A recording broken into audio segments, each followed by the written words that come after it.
class. So for today's online podcast discussion, we will discuss Module 1, History of Letters and Lettering Styles. Importance of letters. Letters are important because they provide us with an accurate way of communication. They allow us to be specific with the things we want to say, since a group of letters can convey a particular meaning. The ancient people, for example, could only communicate with the people in their group because different groups had different ways of speaking. Logically, it was hard for them to talk with people from different cultures. So why letters is important in drawing? It is because it is used to describe or provide detailed specification for an object to be complete. With the goals of legibility and uniformity, styles are standardized, and lettering ability has little relationship to normal writing ability. Drawings commonly use a Gothic sans serif script formed by a series of short strokes. Means to say, in the field of work of a draftsman or even in architecture, they commonly use this Gothic sans serif script as a lettering style in their field of works. Lettering is an essential element in both traditional drawing and technical drawing. The graphic communication is often not enough to completely describe an object without the support of letters. So it means to say that letter text is often needed or necessary to provide detailed specification about the drawn object. They may be drawn in outline and then filled in. Invention of writing. Through writing in which the content of a linguistic utterance is encoded so that another reader can reconstruct with a fair degree of accuracy, the exact utterance written down is a later development. One of the earliest forms of written expression is cuneiform. Writing was long thought to have been invented in a single civilization, a theory named monogenesis. Scholars believe that all writing originated in ancient Sumer, in Mesopotamia, and spread over the world from there via process of cultural diffusion. So as you can see in our image, the earliest forms of written expression is originated in Mesopotamia. So in Mesopotamia, they have different characters and comprises different symbols of animals, just like fish, bird, ox, arrow, battle, and so on as this written expression spread all over the world, just like what happens in Egypt and in China. So that means to say, the process of cultural diffusion influences the invention of writing.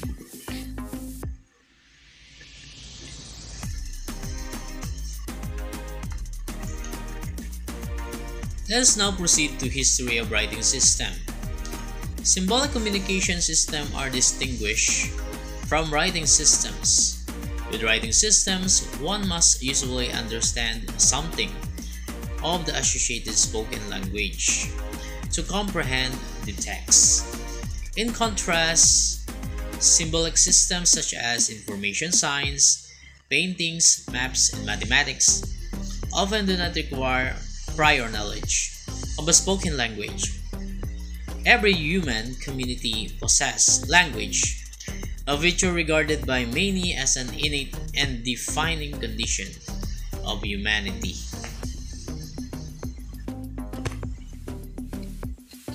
There are considered to be three writing criteria for all writing systems. The first being that writing must be complete. It must have a purpose or some sort of meaning to it. A point must be made or communicate in the text. Second, all writing systems must have some sort of symbols which can be made on some sort of surface, whether physical or digital. Lastly, the symbols used in the writing system must mimic spoken or word speech in order for communication to be possible.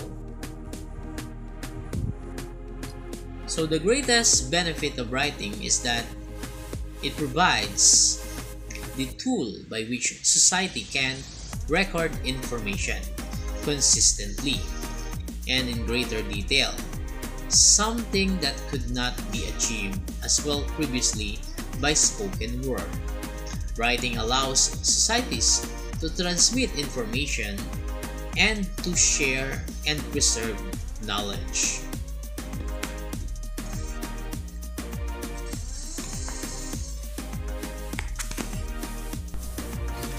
Recorded history and early literature. So the origin of writing paper during the start of pottery phase of Neolithic, when clay tokens were used to record specific amounts of livestock or commodities. These tokens were initially impressed on the surface of round clay envelopes and then stored in them. The tokens were progressively replaced by flat tablets, on which signs were recorded with a stylus. Actual writing is the first recorded in Uruk at the end of 4th millennium BC, and soon after in various parts of the Near East. So we have an image of accounting tokens. So we have the first one, the pre-cuneiform tags with drawings of goat or sheep and number. Probably 10 goats originated in 3100 BCE in the Uruk culture. We have also an image of a clay accounting tokens used in taxes and in business and trade. We have also the clay envelope and its tokens, the Susa Uruk period origination.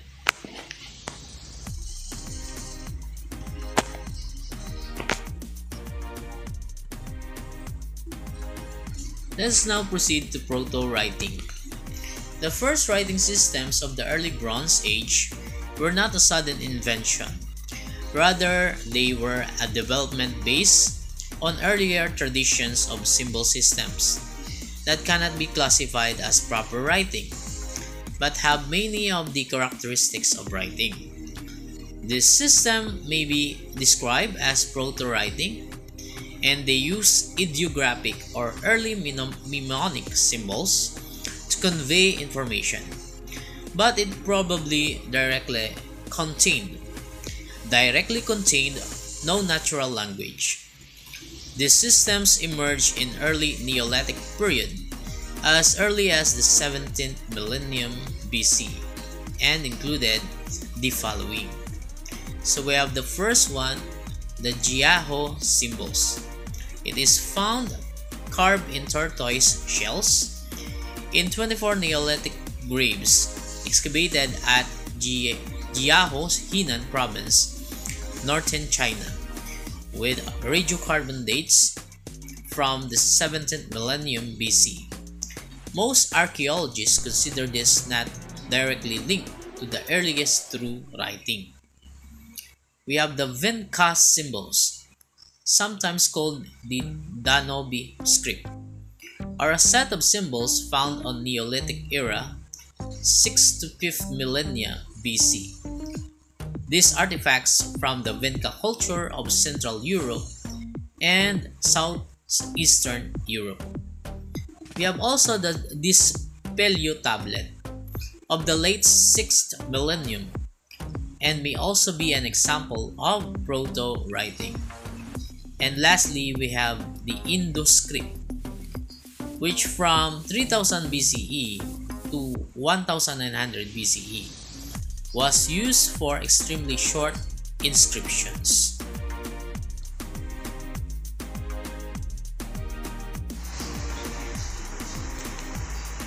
So the Bronze Age marked the first time humans started to work with metal. Bronze tools and weapons soon replaced earlier stone versions. The ancient Sumerians in the Middle East may have been the first people to enter the Bronze Age. So the Bronze Age is the earliest period for which we have direct written accounts, since the invention of writing coincided with its early beginnings.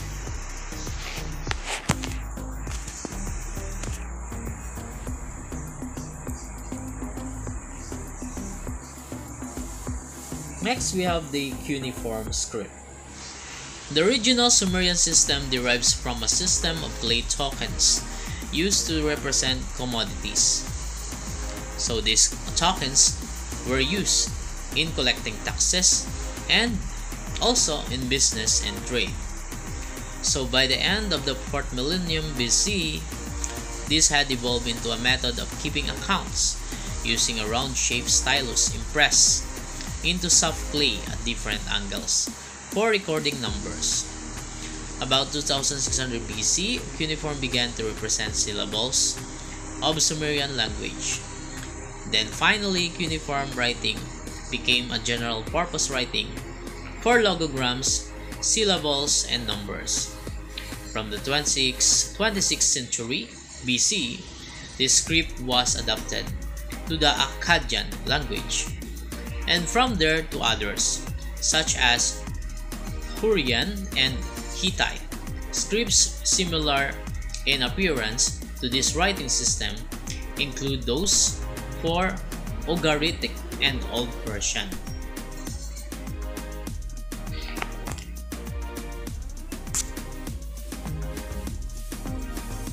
Next, we have the Elamite script.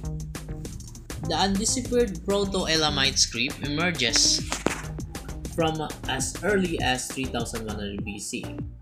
It is believed to have evolved into linear Elamite cuneiform adapted from Akkadian. Next, we have the Egyptian hieroglyphics. Writing was very important in maintaining the Egyptian empire, and literacy was concentrated among an educated elite or scribes, or what we call the scholars.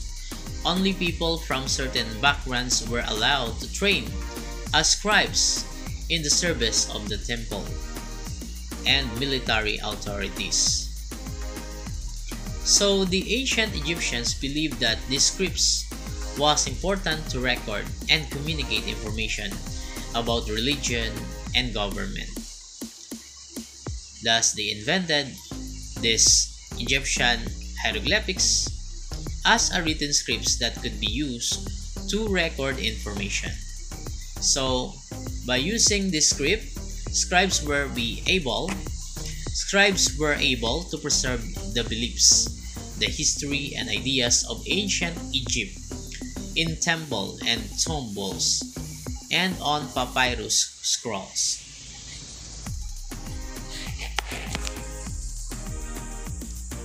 Next, we have the Indus script.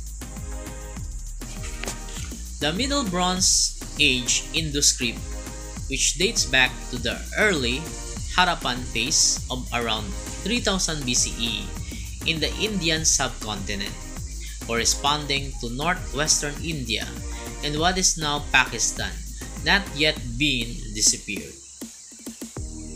So the Indus script was made of seals that is square in shape, as you can see in our images, with a set of symbols along the top, an animal in the center, and one or more symbols at the bottom.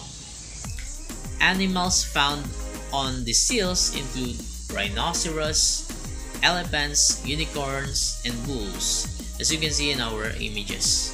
So these seals may have been used as amulets or talismans but they also had a practical function as a marker for identification, since writing in ancient times is generally associated with elites trying to record and control transactions. It is also believed that the Indus script was used as an administrative tool.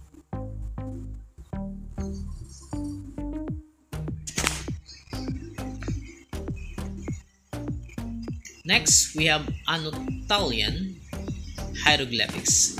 The Anatolian hieroglyphics are the indigenous hieroglyphic script native to Western Anatolia and used to record hieroglyphic Luwian language.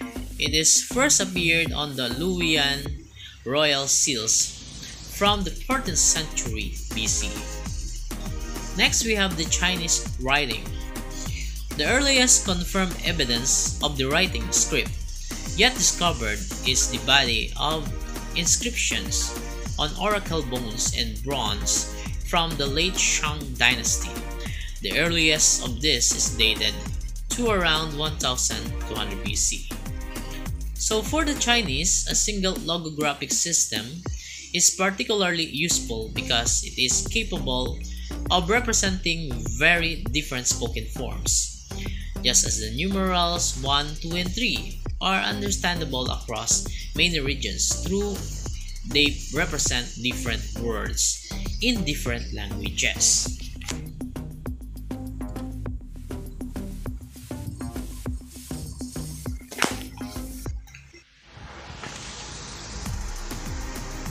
Next, we have the Cretan and Greek scripts.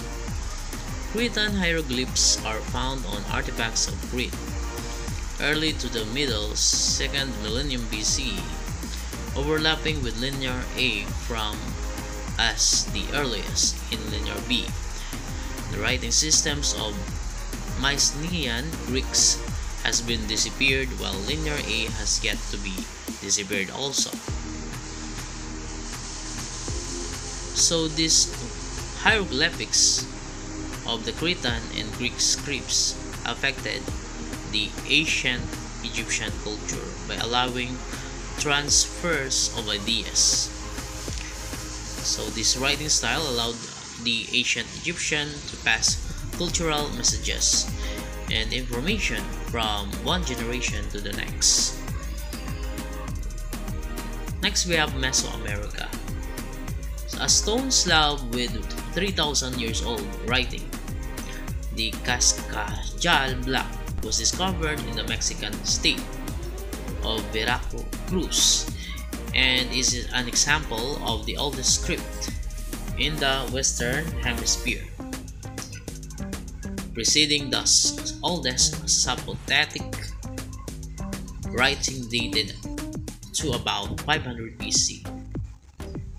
So the Mesoamerican scripts disappeared to date are the combination of logographic and syllabic systems.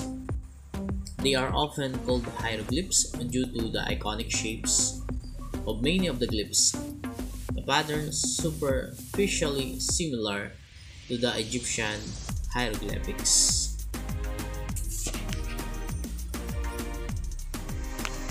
Writing in Greco-Roman civilizations. So the history of the Greek alphabet began in at least the early 8th century BCE, when the Greeks adopted the Phoenician alphabet for use with their own language. The letters of the Greek alphabet are more or less the same as those of the Phoenician alphabet, and in modern times both alphabets are arranged in the same order. So the Greek alphabet was a significant development because it was a more efficient and accurate way to write a non-Semitic language. So it did so through the additions of several new letters and also the modifications or dropping of several others. So in terms of language, the Greek language holds an important place in the history of Western world. So Greek was by far the most widely spoken lingua franca in the Mediterranean world. It was eventually became the official language of Byzantine Empire and developed into medieval Greek. Next, we have the Renaissance and the modern era. So by the 14th century, a rebirth or Renaissance had emerged in the Western Europe, leading to a temporary revival of the importance of Greek and a slow revival of Latin as a significant literary language. A similar, though smaller, emergence occurred in the Eastern Europe, especially in the country in Russia. So what made the Renaissance period so important? So the Renaissance period also cultivated a new change in art, knowledge, and culture. Also has changed the way the citizens thought with the first rediscovery of classical philosophy, literature, art, as well as in writing system.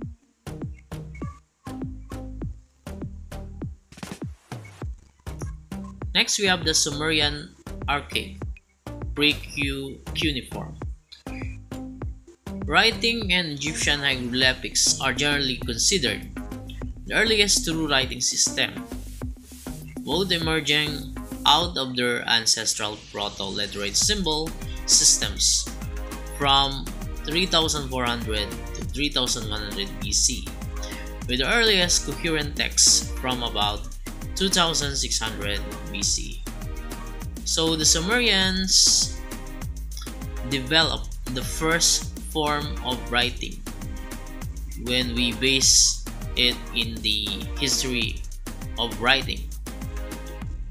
As Sumerian towns grow into cities, the people needed a way to keep track of business transactions, ownerships, rights, and government records. So around 3300 BC, the Sumerians began to use picture symbols marked into clay tablets to keep their records. Next, we have the cuneiform writing. So the cuneiform system of writing is used in the ancient Middle East. The name is coined from the Latin and Middle French roots, meaning wedge shape. It has been the modern designation from the early 18th century onward. So the cuneiform was the most widespread and historically significant writing system in the ancient Middle East. So why is cuneiform important? So cuneiform is one of the oldest forms of writing known. It means wedge shape because people wrote it using a red stylus cut to make a wedge shaped mark on a clay tablet, as you can see in our images. The cuneiform writing was used to record a variety of information such as temple activities, business, and trade. And also, cuneiform is a writing system that was developed in ancient Sumer in Mesopotamia more than 5,000 years ago. It is important because it provides information about the ancient Sumerian history and the history of humanity as a whole.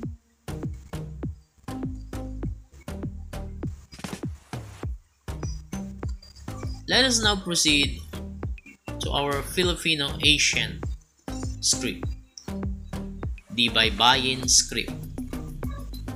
Tagalog pronunciation of this Baybayin script as pre-Kudlit or post-Kudlit. known in Visayan as Banlit and known in Ilocano as Coritan or Corditan. It is an ancient Philippine script derived from Brahmic scripts of India and first recorded in the 16th century. It is derived and continued to be used during the Spanish colonization of the Philippines up until the late 19th century. So the alphabet is well known because it was carefully documented by the Catholic clergy living in the Philippines during the colonial era. So in our figure, it is suggested the Baybayin script or mandates all primary and secondary schools teach Baybayin script to their students. So in our figure, it mandates all primary and secondary schools to teach Baybayin to their students. That is why in elementary and in high school, we are also learning this Baybayin script. So the term Baybay literally means to spell in Tagalog. Baybayin was extensively documented by the Spanish. Some have incorrectly attributed the name Alibata to it, but the term was coined by Paul Rodriguez de Berzosa after the arrangement of letters of the Arabic alphabet, Alibata. So from these definitions, it is clear that Alibata is different from Baybayin, where Alibata is actually the Arabic alphabet under the Abjad family, so it is not applicable to refer to our own script where our writing system is believed to be under the Brahmic family of scripts. So we have other Brahmic scripts used currently among different ethnic groups in the Philippines. They are the Buhid. So the Buhid language is a language spoken by Mangyans in the island of Mindoro here in the Philippines. Next we have the Hanunuo, which is one of the scripts indigenous to the Philippines and is used by the Mangyan peoples of southern Mindoro. Then we have also the Kulitan scripts, which is also known as Sulat Kapampangan and Pamangkulit. It is one of the various indigenous Suyat writing system in the Philippines, and it was used for writing Kapampangan, a language mainly spoken in Central Luzon. And lastly, we have the Tagbanwa script, which is one of the scripts indigenous to the Philippines. It is used by the Tagbanwa people and the Palawan people as their ethnic writing system and script.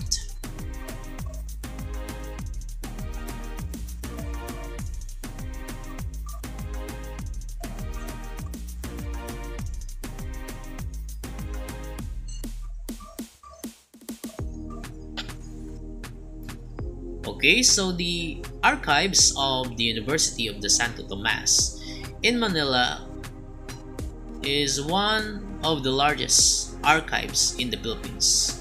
Currently possesses the biggest collection of extant ancient Baybayin alphabets in the world.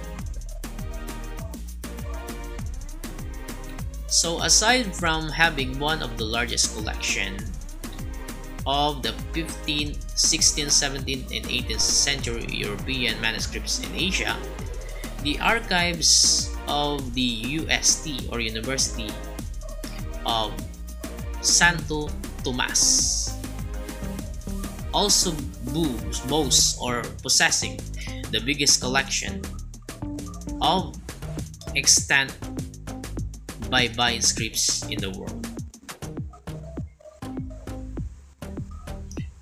So a Baybayin Bill, House Bill number 4395 and Senate Bill 1899, which is also known as the National Script of 2011, has been filed in the 15th Congress since 2011.